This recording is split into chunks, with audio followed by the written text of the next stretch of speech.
வணக்கம். இந்த கொள்ளையெழுச்சி பாலு பேசுகிறேன்.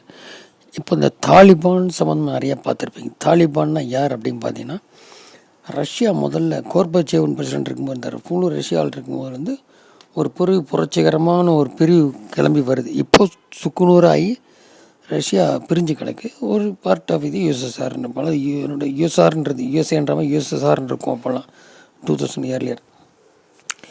அதுலேருந்து புரட்டு வந்தோன்னு என்ன பண்ணுறான், ஒரு கட்டத்தில் வந்து ஆப்கானிஸ்தானில் வந்து 91 2001 முடியும் அந்த பயங்கரவாதிகள் இருந்தான் ஆட்சி மாதிரி. அப்போ இந்த நியூயார்க்கில் ரெட்டை கோபுரம் 2001 பிளாஸ்ட் ஆகுது இல்லையா. அப்போ அந்த பிளாஸ்ட் பண்ண இது பண்ணுறதுக்காக அல்கொய்தா சம்மந்தப்பட்டதுக்காக அமெரிக்கா வந்து இந்த படம் இங்கே ஆப்கானிஸ்தானில் இறங்குது. கிட்டத்தட்ட 20 வருஷமாக இருந்தாங்க.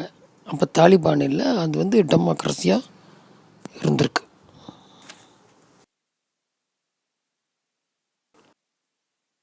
தாலிபானுக்கு எதிராக நடவடிக்கை தொடங்கினப்போ இங்கே வந்து அமெரிக்க படையெல்லாம் வந்து கட்டுப்பாட்டை எடுத்து பண்ணிகிட்ருக்காங்க. இப்படி இருக்கும்போது கொஞ்சம் கொஞ்சமாக 20 வருஷத்தில் ஒரு மாகாணமாக பிடிச்சி வரான் தாலிபான். நேற்று முந்தினும் காபூலுக்கு வரும்போது அந்த நாட்டு பிரசிடெண்ட் கனி வந்து இங்கே பலுச்சிஸ்தான் போனால் கிர்கிஸ்தான் போனார், அங்கேன்றாங்க பணத்தெல்லாம் எடுத்துகிட்டு போனார்ன்றாங்க. அவர் கடைசியில் என்ற மக்கள் எல்லாம் ரத்தமாகுன்றதுக்காக தான் நான் தப்பிச்சு போனேன், இல்லைனா எல்லா மக்கள் எல்லாமும் சேர்த்து இது பண்ணிடுவாங்கன்றாரு அந்த பிரசிடெண்ட் கனி. ஏற்கனவே இருந்தவர், இப்போ எக்ஸிஸ்ட் இருந்தவர். அந்த அளவுக்கு தாலிபான் 80% பிடிச்சாச்சு.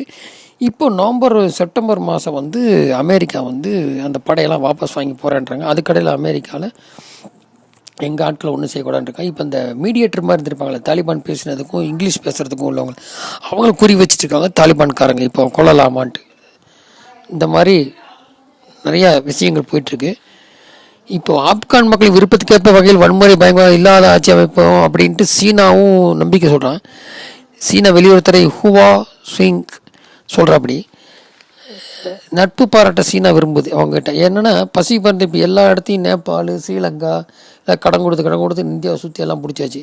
இவங்களையும் பிடிச்சிட்டா நமக்கு கொஞ்சம் தொந்தரவு இல்லாமல் இருக்குமேனு பார்க்குறாங்க. பாகிஸ்தானுக்கு நாளைக்கு எதோ ஒன்றா தப்பிச்சு போகிறதுக்கு ஒரு வழி இல்லை. அவங்களும் ஒரு நட்பு பாராட்டி தான், இல்லாட்டி அங்கேயும் பிரச்சனை பண்ணுவாங்க. அந்த மாதிரி தாலிபான் அவங்க வந்து தாலிபான்லேயே 4-5 குழு பிரிவு இருக்குன்றாங்க மிலிட்ரியில். அது ஒருத்தருக்கு இப்போ வந்துட்டா இனி எப்படி அவங்க அதை ஆட்சியில் இருக்கும்போது பண்ண போகிறாங்க, மக்கள்கிட்ட எப்படி பேர் வாங்க போகிறாங்க, அந்த குழுக்கள் ஒன்று சேர்ந்து இருக்க போதா இல்லை அதில் தான் பிரிவு பெற போதான்னு தெரியாது. 20 வருஷம் கழிச்சு இப்போ தான் வந்திருக்காங்க மறுபடியும். படைகள் விலகி போகும் அமெரிக்கா படைகள். இது நம்ம எப்படி முன்னேறோம், நம்ம அஜித் தோவல் நம்ம இந்தியா சார்பில் என்ன பண்ண போகிறோன்னு பார்க்கணும். இவங்களை ஒட்டி அங்கீகரிப்புமான்றது இது வரைக்கும் தெரியாது, அங்கீகரிக்க போகிறோமான்றது தெரியல. ஏன்னா இவங்க தீவிரவாத இது மாதிரி தானே, இது படையேந்தினவங்க, ஆயுதப்படை ஏந்தினவங்க தானே. ஆயுதம் அந்த மக்களுக்கே இப்போ என்ன பண்ணுறது அப்படி தான் யோசிப்பாங்க. இதில் சீனா வந்து எப்பவுமே வந்து அவங்களுக்கும் அதை தட்டி கொடுத்து போகணும், அங்கீகரித்து போகணும், இந்த பார்டரில் அவனையும் கைக்குள்ளே போடணும் அப்படிங்கிற இது இருக்கலாம். இப்போ வந்து இந்த நம்மளுடைய 200 பேர் இது வரைக்கும் வராமல் அங்கே இருக்காங்க. அது நேற்றெல்லாம் பார்த்திங்கன்னா அந்த மனித தலையாக இருந்திருக்கு விமானம் பூரா. அது ஏறமெல்லாம் ஷூட்டிங்கெல்லாம் பண்ணியிருக்காங்க தாலிபானுங்க. வான்வெளியில் வந்து எந்த விமானம் போக முடியாது, எல்லாமே ஐக்கிய எமிரேட் சுற்றி தான் வரணும்.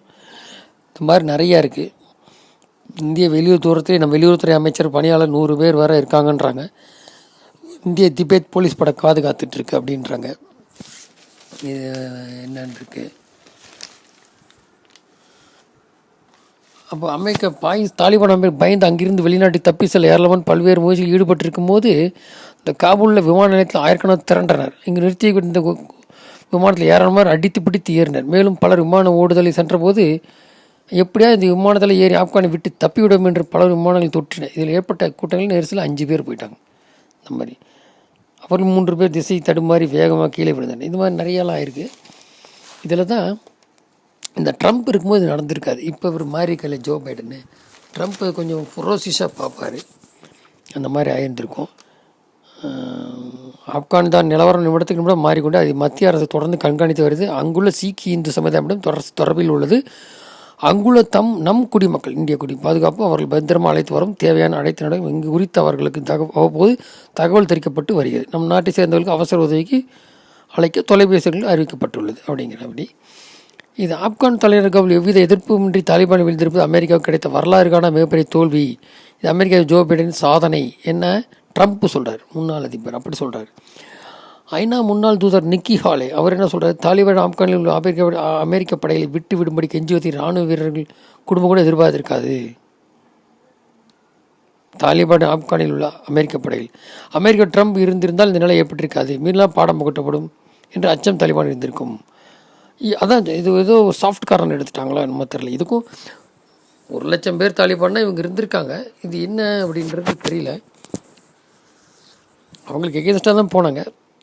20 வருஷத்தில் எப்படி அவங்க இவ்வளோ தூரம் வந்தாங்க தெரியல. கொஞ்சம் கொஞ்சமாக வரும்போது எப்படி பிளாக் பண்ண முடியல, ஏன் அதை காப்பாற்ற முடியல. இத்தனைக்கும் 20 வருஷமாக அமெரிக்க படைகள் இருந்தாங்க. சரி, இப்போ வந்துட்டாங்க. இனி இந்த சைனா வந்து நமக்கு சுற்றி கல் வைக்க பார்ப்பா, நமக்கு இனி என்ன பண்ணணும் அதில் அப்படிங்கிறது நீ பொறுத்து இருந்தால் பார்க்கணும். அந்த வீடியோ கடைசியில் லிங்க் கொடுக்குறேன், அந்த வீடியோவே கொடுக்குறேன், கொஞ்சம் தான் ஓடு எப்படின்றத பாருங்கள்.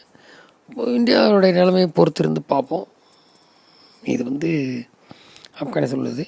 இப்போ பாகிஸ்தானே இன்னும் ரொம்ப வாலாட்டினா பலுசிஸ்தான் உங்கள்கிட்ட இருக்காது அப்படின்ட்டு அஜித் தோவல் சொல்லியிருக்காரு. அஜித் தோவல்னா நம்ம நாட்டில் வெளியூர் டீல்லாம் பண்ணுறவர். அதே மாதிரி தான் வங்காளதேஷ் பிரித்து கொடுத்தாங்க இந்த டைமில். பலுசிஸ்தான் இப்போ அது எப்படின்றது அது பாகிஸ்தான் சம்மந்தப்பட்டது. இந்த படைகள் நிலைமை நம்ம எப்படின்றது போக போக தெரியும். இன்னும் கொஞ்சம் ஒரு 20% கையெல்லாம் முக்கால்வாசி கைப்பற்றிட்டாங்க. ஸோ 20 வருஷத்துக்கு அப்புறம் தாலிபான் வரான், அவன் எப்படி மக்களை இது பண்ண போகிறான்ற அதைத்தான் அவங்க அந்த இங்கேருந்து தப்பிச்சு போன கனிங்கிறவர் சொல்லியிருக்காரு. ஆயுதப்படையெல்லாம் ஏந்தி இவங்க எப்படி அதை சமாதானம் போகிறாங்களா என்னன்னு தெரியல. பட் இப்போலாம் கொஞ்சம் அவங்களுக்கு கல்வி அறிவு வந்துருச்சு அப்படின்னு சொல்கிறாங்க தாலிபானுக்கு. அவங்க இனி ஆட்சி அமைச்சு எப்படி முன்னெடுக்க போகிறாங்க அவங்க இது. அப்புறம் எதாக இருந்தாலும் ஒரு நாட்டை சார்ந்திருக்கும் போது பொருளாதார தடை வரும்போது அவன் பணிஞ்சு தானே போவான். இதுக்கிடையே சீனா நமக்கு குட்டி கலட்டா பண்ணுறதுக்காக அங்கே என்ன பண்ணுறான். இது வரைக்கும் நம்ம நிலைமையில் நமக்கு சார்ந்ததாக இருந்தது. தாலிபான் வந்து சைனா முந்திக்கிறான் அப்படிங்கும்போது நம்ம வந்து சைனா தாலிபானுக்கு அங்கீகாரம் கொடுக்கல அந்த மாதிரி போராளிகளுக்குன்னா நம்ம அதை டீல் பண்ண இது துணிக்கிறது என்ன நிலைமைன்றது பொறுத்து இருந்து தான் பார்க்கணும். நன்றி, Jayant.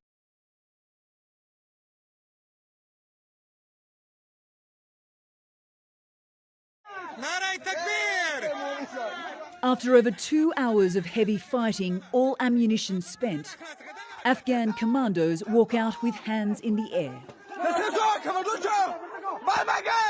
Surrender, commandos, surrender, yells a Taliban member. But the rules of war don't exist on this battlefield. Seconds later, more than a dozen members of the elite special forces have been executed. Sources confirmed the bodies of 22 commandos were retrieved. A villager pleads with the Taliban to stop shooting, asking, "How are you Pashtun and you're killing Afghans?" CNN has spoken to 5 eyewitnesses to this massacre, which occurred last month in Dalibans, a district of Faryab province in northern Afghanistan. All confirm these events took place.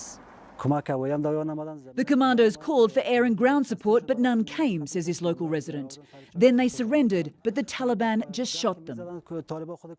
Among the dead, 32-year-old commando Sohrab Azimi, the son of a retired Afghan general. This born leader did his military training in the United States and was due to marry his American fiancée next month. His father said Sohrab tried to call in air support during the attack, but it never came. Anyone would be angry if that happened to their son, he tells me. Why didn't they support the operation? And why did someone tell the Taliban they were coming? Ever since the US announced its withdrawal, an emboldened Taliban has launched offensives across the country. The militants have gone to great lengths to show they're accepting the surrender of Afghan troops. But that PR effort is contradicted by the commando execution. A week before the massacre, this video was taken of Afghan special forces in the same district attempting a clearing operation. When that mission proved unsuccessful, Sohrab's unit was called in. The Taliban said when foreigners leave, they will stop fighting and make peace. How long will they continue killing our brothers in this country? Eyewitnesses say they did not understand the language spoken by the militants. Evidence the fighters weren't local or that some may have come from outside Afghanistan. And just last week, sources say the bodies of at least 24 more commandos were collected in Faryab, the result of new fighting. US President Biden says he believes in the capability of the Afghan forces despite the mass casualties. But when US trained soldiers like the commandos are dying in such high numbers, many people in this traumatized country are questioning if the military can defeat the Taliban on its own. These young Afghan warriors, stretched thin and dying at an alarming rate, are now the last line of national defence. Without US troops' support or intelligence, they alone are fighting for this country's survival. Anna Corrin, CNN, Kabul.